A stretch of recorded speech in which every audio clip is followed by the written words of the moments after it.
Radhe Radhe friends, welcome to my channel learn with Mahima. आज की हमारी क्लास का टॉपिक है आर्टिकल 16 पार्ट 2। आज हम इस क्लास में आर्टिकल 16 पार्ट 2 के बारे में पढ़ेंगे। आर्टिकल 16 का क्लॉज 3 जो है वो एक इनेबलिंग क्लॉज है। इनेबलिंग क्लॉज का मतलब होता है कि गवर्नमेंट को एक तरह से कोई पावर देना। इस क्लॉज की जो स्टार्टिंग है वो नथिंग से है और मैंने कई बार आपको नथिंग का मीनिंग बताया है। अब नथिंग का मतलब मैं इन ब्रीफ बता रही हूँ। सेविंग क्लॉज होता है, मतलब कि जो आर्टिकल फर्स्ट 16 के क्लॉज फर्स्ट और क्लॉज 2 में जो भी लिखा होगा वो आर्टिकल 16 में के क्लॉज 3 में जो लिखा है उस पर एप्लीकेबल नहीं होगा। ये एक तरह से सेव करता है उसकी एप्लीकेबिलिटी से। ठीक, जो आर्टिकल 16 क्लॉज 3 है वो आर्टिकल 16 क्लॉज 2 का एक एक्सेप्शन है। अब एक्सेप्शन कैसे है ये मैं आपको बताती हूँ।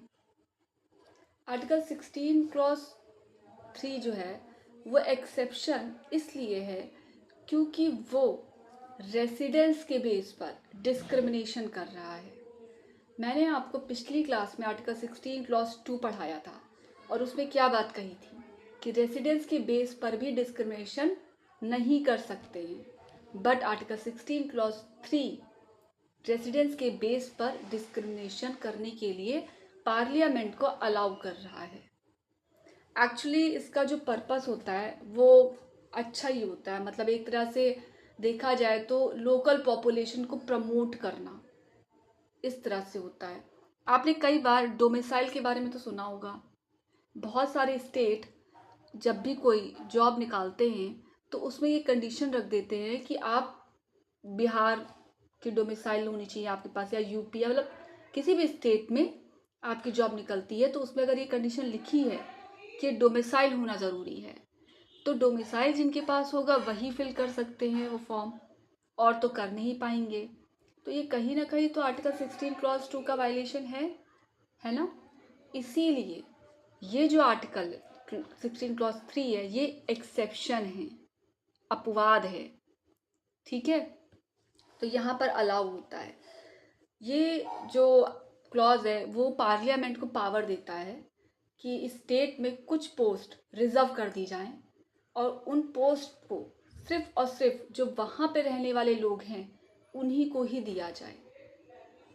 अब जो इस आर्ट क्लॉज में एक चीज़ है, आप देख रहे होंगे कि under the government or any local or other authority within or state or union territory any requirement as to residence within that state or union territory. ये पहले नहीं था, ये बाद में सब्स्टिट्यूट किया गया है 7th अमेंडमेंट के थ्रू 1956 में।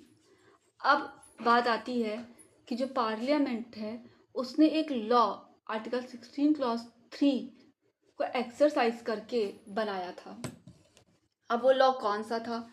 वो लॉ था the public employment requirement as to residence act 1957।